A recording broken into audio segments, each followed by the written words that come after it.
ഉത്തരേന്ത്യയിൽ കനത്ത മൂടൽമഞ്ഞ് വ്യോമ റെയിൽ ഗതാഗതത്തെ ബാധിച്ചു. ഡൽഹിയിൽ ട്രെയിനുകൾ വൈകി ഓടുകയാണ്. വിനീത വിജിയുണ്ട് ഡൽഹിയിൽ നിന്ന് വിശദാംശങ്ങളുമായി. വിനീത, എന്തൊക്കെയാണ് വിവരങ്ങൾ?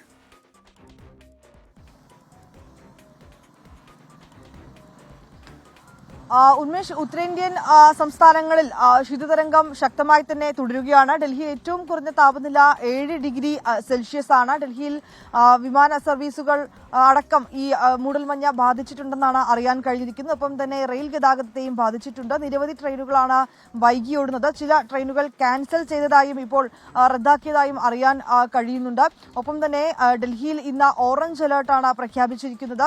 ഈ 2 ദിവസത്തേക്ക് മഴയ്ക്ക് കൂടി സാധ്യതയുണ്ടെന്നാണ് കാലാവസ്ഥാ നിരീക്ഷണ കേന്ദ്രത്തിൽ നിന്ന് ലഭ്യമായിരിക്കുന്ന വിവരം. ഒപ്പം തന്നെ ഉത്തരേന്ത്യയിലെ 5 വിമാനത്താവളങ്ങളിൽ മേഖലകളിൽ ദൃശ്യപരിധി 0 ഡിഗ്രി ആയിരിക്കുന്നുവെന്നും അറിയാൻ കഴിയുന്നുണ്ട്. ഈ യാത്രക്കാരൊക്കെ തന്നെ അവരുടെ വിമാന ഏജന്റുകളുമായൊക്കെ സർവീസ് നടത്തുന്ന കമ്പനികളുമായൊക്കെ വിവരങ്ങൾ കൃത്യമായി ആശയവിനിമയം നടത്തണമെന്നൊരു നിർദ്ദേശമാണ് വിമാനത്താവള അധികൃതർ അറിയിച്ചിരിക്കുന്നത്. ഒപ്പം തന്നെ കനത്ത മൂടൽമഞ്ഞ് വരും ദിവസങ്ങളിലും തുടരുമെന്നാണ് കാലാവസ്ഥാ നിരീക്ഷണ കേന്ദ്രം നൽകുന്ന മുന്നറിയിപ്പ്.